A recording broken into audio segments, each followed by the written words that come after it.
Vamos con la tercera parte que teníamos preparada. Es sobre un caso, un asunto muy concreto, pero de mucha relevancia mundial, que es el descubrimiento de la quinina y su difusión en Europa y, por lo tanto, en el mundo. O sea, que fue una cosa realmente de trascendencia mundial hasta hoy en día.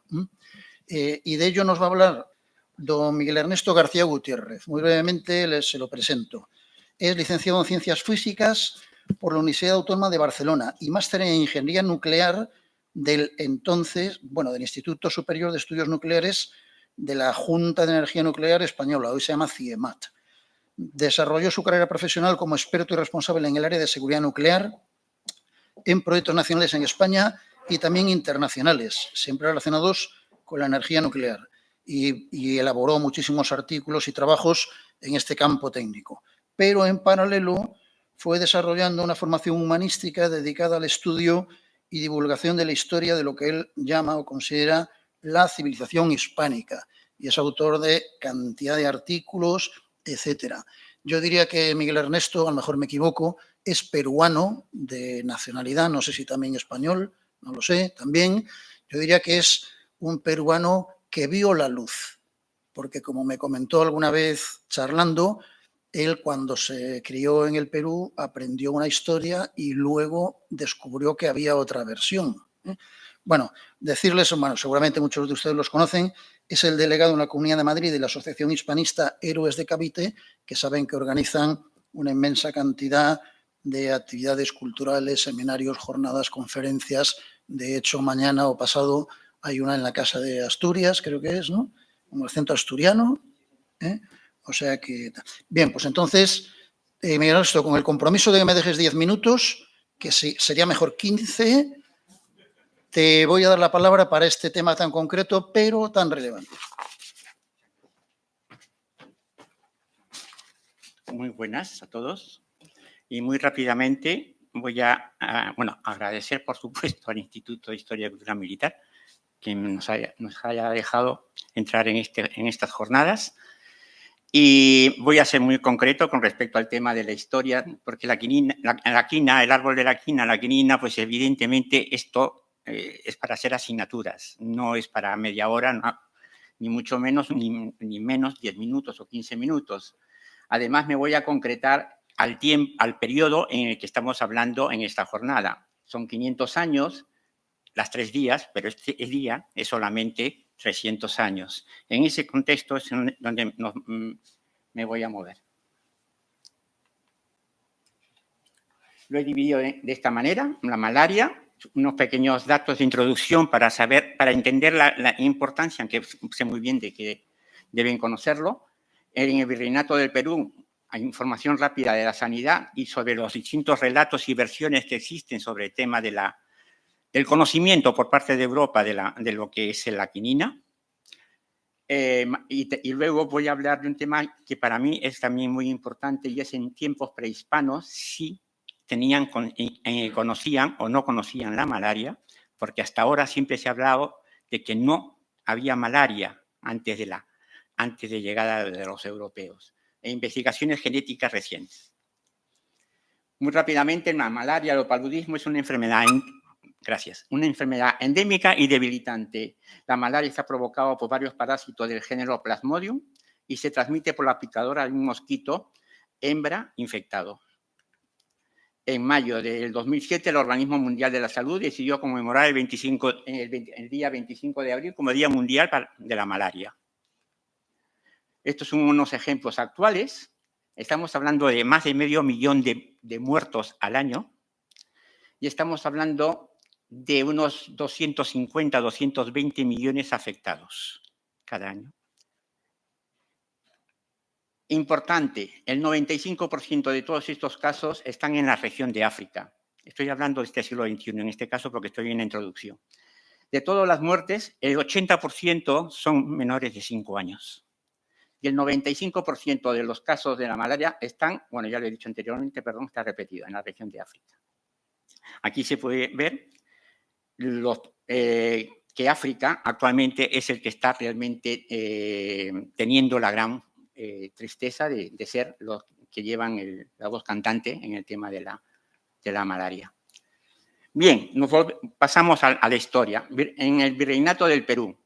El Virreinato del Perú, siguiendo, por lo menos durante la monarquía hispana o monarquía hispánica, un imperio generador, no depredador, se replicaba lo que había en la península.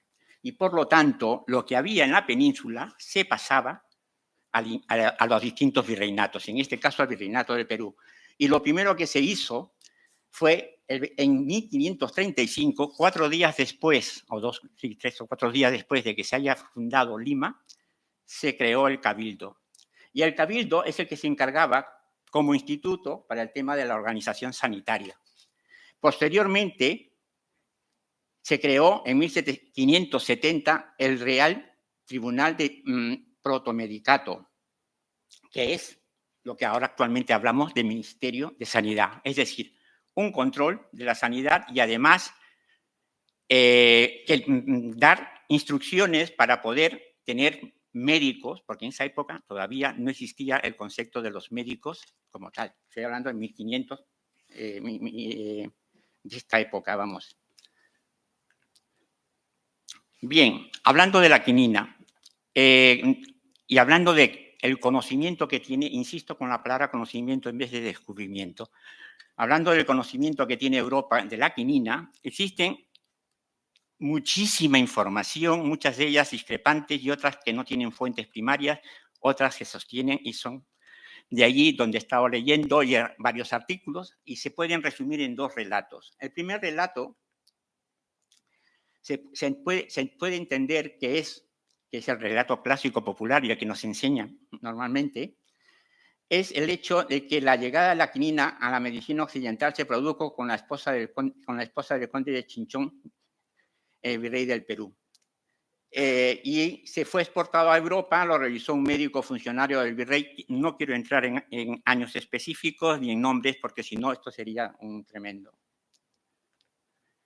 Un ejemplo de este relato son las famosas tradiciones peruanas.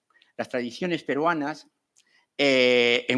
bueno, lo pongo aquí, es un compendio de tradiciones en 1872 y 1910, y una de ellas es el relato de los polvos de la condesa. Habla de cómo la condesa de Chinchón, la segunda esposa del virrey, coge la malaria y es curada por el tema de la corteza de la quinina. Pero yo he puesto aquí algo que después va a ser importante para comentarlo. Atacada de fiebres, un indio de Loja, llamado Pedro de Leiva, bebió para calmar los ardores de la sed de agua de un remanso en cuyas abrillas crecían algunos árboles de quina. Salvado así la experiencia de dar beber a otros enfermos, se curaron. Con su descubrimiento vino a Lima y comunicó a un jesuita que realizando la feliz curación de la virreina. Estamos tratando de ver aquí 2 cosas. Por un lado, que el Pedro de Leiva descubre digamos, el tema de la quinina en los tiempos en que estamos en el virreinato. Es decir, los indígenas lo descubren que para salvarse de la malaria se puede utilizar la quinina. La quinina es la corteza de la quina y lo que se hace es un extracto de esa corteza y eso es la quinina, lo que se hace en esa época. Esto es lo que se ha entendido siempre, que los indígenas de los Andes, y digo indígenas de los Andes porque no solamente es el Perú actual, sino todo lo que es los Andes, como bien explico, se ve en Sudamérica toda la zona que en el ponente de María Saavedra se ve en el mapa. Se da a entender de que los indígenas, unos pocas décadas, se conocían el tema de la quinina, para poder utilizarlo en determinadas enfermedades que ellos tenían y, a su vez, cuando la malaria llega, pues dicen, ahora podemos también utilizarla para curar la malaria. El segundo relato, que es el que ahora cada vez tiene mucho más importancia y tiene más peso, es el que los jesuitas fueron los primeros en conseguir la revelación del secreto gracias a unos indígenas. Y el Colegio San Pablo de Lima, que es muy importante mencionarlo, fundado en 1568, que tenía un laboratorio farmacéutico, sirvió para hacer los procesos de la quinina. En 1630, el hermano jesuita Agustino Salumbrino, primer farmacéutico de este colegio, con gran conocimiento de lo que era la malaria en Europa, no se conformó con la tradición de Galeno, con las sangrías y demás remedios tradicionales, sino que aceptó la quinina. Esto es importante, la parte de la tradición de Galeno, porque en esa época, si bien era racional y entendible, se hablaban de extraer, de sangrar a las personas que tenían un malestar cuando tenían fiebres para poder curarlas. Pero claro, si tú tomas una infusión de quinina, no estás generando este tipo de sangrados y entonces no era aceptado en la mentalidad occidental que había en ese entonces. Fue Agustino Salumbrino quien logró armar el rompecabezas juntando la enfermedad con el remedio. Unió el conocimiento tradicional con los nativos americanos con el mejor entendimiento que se tenía entonces de la malaria occidental. Asimismo, tuvo el mérito de hacer conocer la corteza del árbol de la quina en todo el mundo, haciendo remesas continuas a España e Italia. Muy rápidamente, el Colegio Máximo de San Pablo de Lima, que se creó en 1568, en el segundo párrafo digo algo muy curioso. Su biblioteca fue la más importante de América. Hacia 1570 contaba con 43.000 ejemplares, cuando la incipiente biblioteca de la Universidad de Harvard tenía apenas 4.000 ejemplares. La librería fue la más voluminosa de las bibliotecas existentes en todo el orbe hispano. Bueno, pues su farmacia se convirtió en la principal farmacia del virreinato y de ahí salió las remesas que se iban a Europa. Ahora paso a algo que es bastante interesante, y son las fiebres intermitentes, es decir, la malaria en los tiempos prehispanos. Existen datos históricos sobre la presencia de las fiebres intermitentes o terciarias en la población peruana hispana.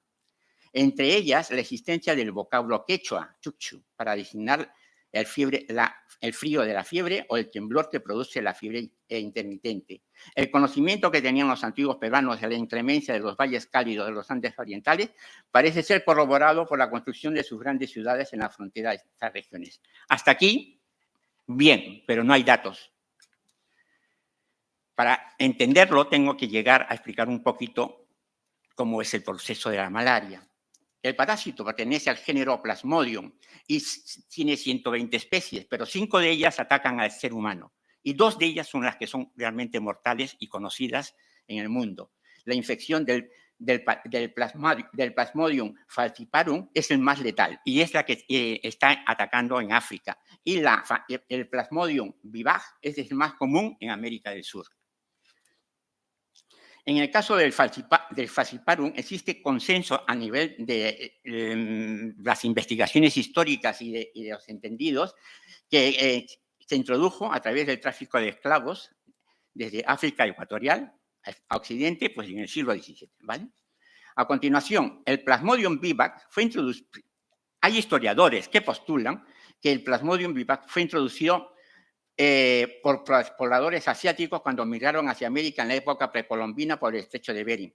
Estudios anatomopatológicos en momias de nativos de la cultura cabuza, concluyendo que la malaria provocada por el Plasmodium vivax existía en el Perú hace más de 1.700 años y que la causada por el falciparum no estaba presente en estos nativos. Aún así, pues no es suficiente. Pues hay unas investigaciones actuales a nivel genético que han realizado informes que están en el Scientific Reports que demuestran que el Plasmodium vivax fue traído a América cuando se hizo, digamos, el movimiento de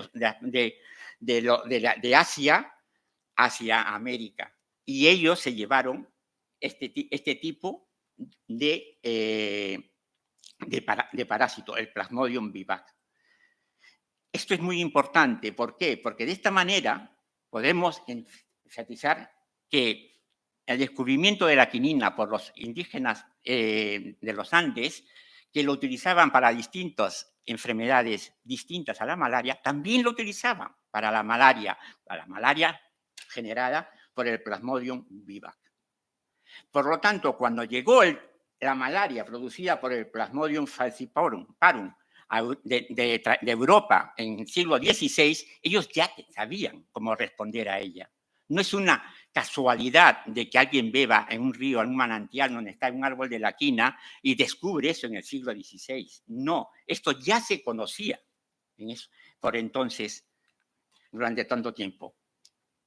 Lo que estoy diciendo aquí, estudios genéticos confirman que el falciparum llegó a América por los europeos. Estudios genéticos demuestran que el vivax arribó a América del Sur junto con las primeras migraciones humanas.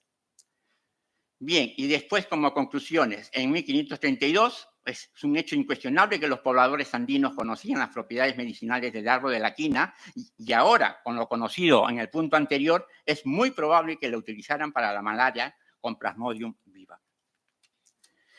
Tras 1532, pues evidentemente se utilizó el Plasmodium falciparum, perdón, se utilizó con la nueva malaria, se utilizó el árbol de la quina.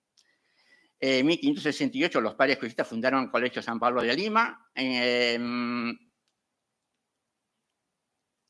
Algo importante decir que en 1631-32 se transportó la corteza a Europa. Lo de la condesa de Chinchón, quería comentar, sus fuentes no son serias, hay muchas discrepancias. Algunos hablaban de la primera esposa del virrey, realmente fue la segunda. Lo que sí está claro es que ya en esa época había la malaria y por lo tanto, sea la condesa o sea el propio rey, perdón, el virrey o uno de sus hijos, pudo haber padecido de malaria y fuese utilizando la corteza. Pero esto, insisto, el resumen es que fueron los jesuitas conocidos, los que conocieron, lo gestionaron y lo llevaron a Europa. Para terminar, decir que en el Perú tienen 18 de las 24 especies. En la bandera del Perú, que está por aquí, la bandera peruana, pues está el escudo y en el escudo está el árbol de la quina, por la importancia que ya tiene. Y decir algunas cosas importantes, como que cuando la quinina era tan importante que se traficaba con ella y hasta te permitía ganar guerras. La quinina era el único fármaco contra la malaria en una de las enfermedades más letales de la historia. El hallazgo de la quina constituye un evento trascendental a nivel mundial. Su corteza molida fue el único remedio eficaz contra el paludismo durante siglos hasta que se descubrió en el siglo XIX el alcaloide, etc. Lo que dijo Sebastián Vado, esta corteza ha resultado ser más preciosa para la humanidad que todo el oro y plata que los españoles hayan sacado del Perú. Lo último, el descubrimiento de la quinina marcó un antes y un después para el tratamiento de la malaria, que ha matado más gente que todas las guerras juntas. Y lo siguiente, que por cuanto concierne a la doctrina de la fiebre y el método de curarla, se operó un cambio comparable con aquel que todos conocen, fue consecuencia de los hechos militares de la invención de la pólvora. Es decir, lo comparan con la invención de la pólvora, la doctrina de la fiebre, insisto, el tema de los fluidos con respecto a utilizar infusiones de quinina. Esta es una infografía donde hago un resumen y que está en la revista que estuvo comentando el general Freire, que se va a sacar pronto. Y termino con lo de la derecha. Un sabio pregunta a su discípulo, ¿alguna vez ha visto un árbol? Si alguna vez ha visto un árbol. Y después de escuchar largas descripciones y explicaciones de su discípulo, el sabio le contesta, ¿qué dices? ¿Qué has oído? Cantar a docenas de pájaros. ¿Y has visto centenares de árboles? Ya. Pero lo que has visto era el árbol o su descripción. Cuando miras un árbol y ves un árbol, no has visto realmente el árbol. Cuando miras un árbol y ves un milagro, entonces por fin has visto un árbol. Muchas gracias.